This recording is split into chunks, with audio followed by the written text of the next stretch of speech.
सभी दोस्तों से नमस्ते। हमारे कुसुम लोकगीत चैनल पे आप लोगों का स्वागत है। आइए हम तीनों सहेली बहुत प्यारा सा भजन सुनाने चल रहे हैं। भजन है यही ना?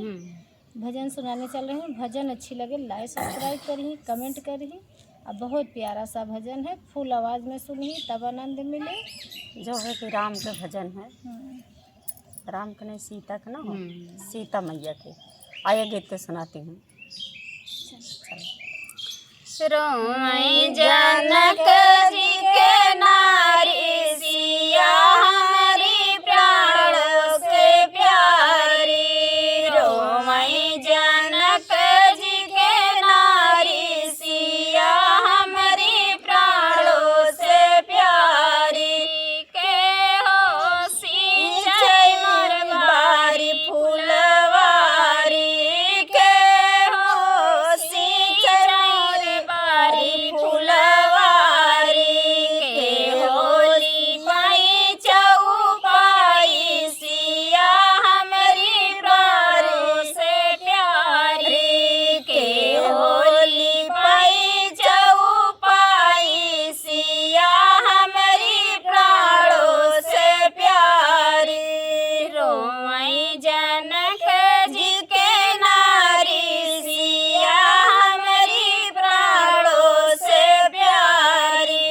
रोई जनक जी के नारी सिया हमारी प्राणों से प्यारी।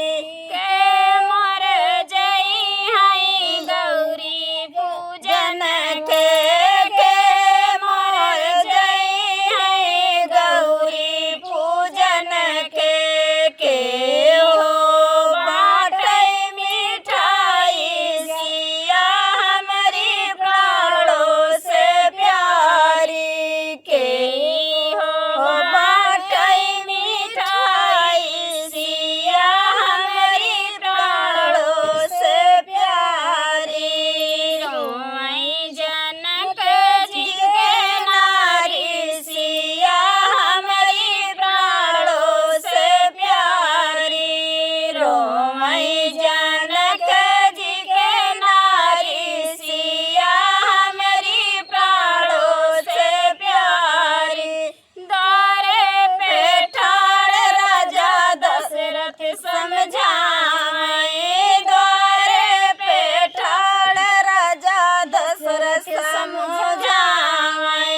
सिया हाय हमारे दुलारी कौशल्या के प्यारी। सिया हमारी प्राणों से प्यारी।